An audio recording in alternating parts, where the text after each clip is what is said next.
Naitwa Hippolyte Lelo, mkurugenzi wa huduma za wanachama NHIF. Okay. Asante. Na swala la kwanza ni club za waandishi wa habari, huduma kwa waandishi wa habari. Yes, kwa waandishi wa habari. Tulikaa pamoja, nakumbuka mwaka 2018. Tukazungumza, ilikuwa ni UTPC. Tukakutana chuo cha BOT Mwanza. Yes. Na mkurugenzi mtendaji alikuwa ni Karshani. Tukakubaliana kwamba waandishi wa habari tutumie umbrella, yani mwavuli wa ile UTPC tuweze kusajili, na ilikuwa ni shilingi 100,000 kwa mwaka kwa mwandishi wa habari mmoja.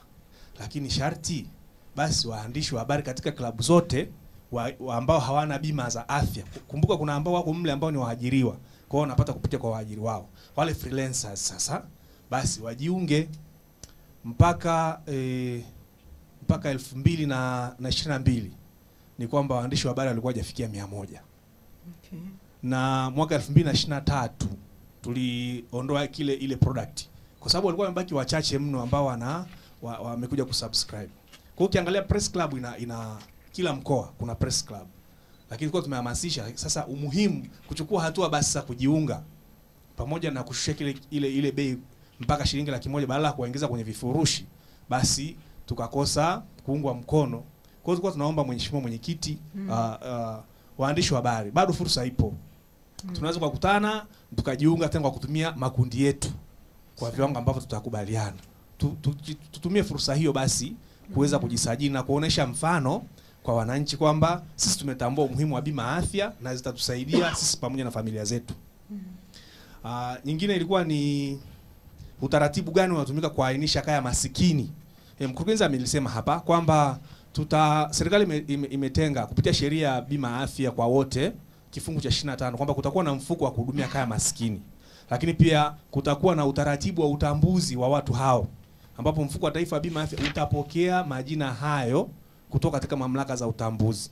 Kwa hiyo mamlaka za utambuzi zimeainishwa ambazo kutakuwa na TASAFU, kutakuwa na NBS, kutakuwa na TAMISEMI. Kwa hiyo sisi tutaletea watu ambao tayari wameshatambuliwa kwamba hizi ni kaya masikini, tuweze kuzitolea kuzihudumia na kupokea fedha zake na kuweza kuzihudumia.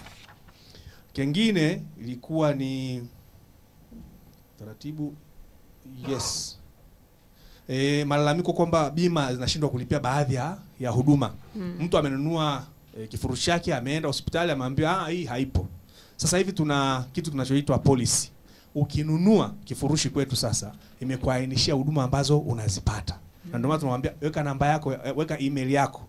Kule kwenye email tunatuma ile cover note au policy. Kwa hiyo mtu anakuwa anajua changamoto kubwa ni kwamba wananchi wengi bado wanaona kwamba mimi na afya nzuri, kwa hiyo sina haja ya kukata bima ya afya.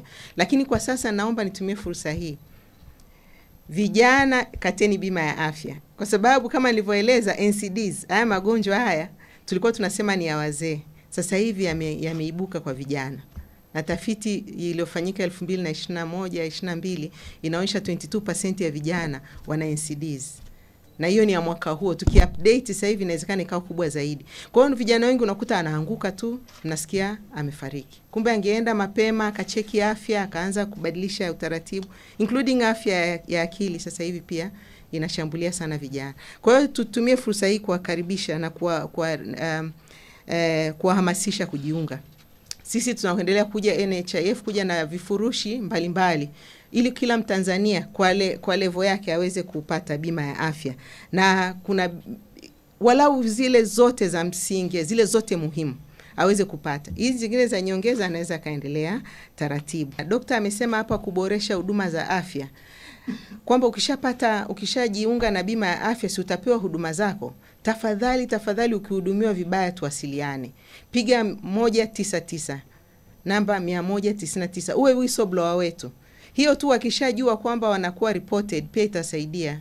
Kuna wengine tumepata taarifa kwamba wengine wakienda kupata matibabu wanashautiwa, mwingine anaambiwa hii bima NHIF hawakavi hii, sisi unatakiwa uongeze, unatakiwa kutop up.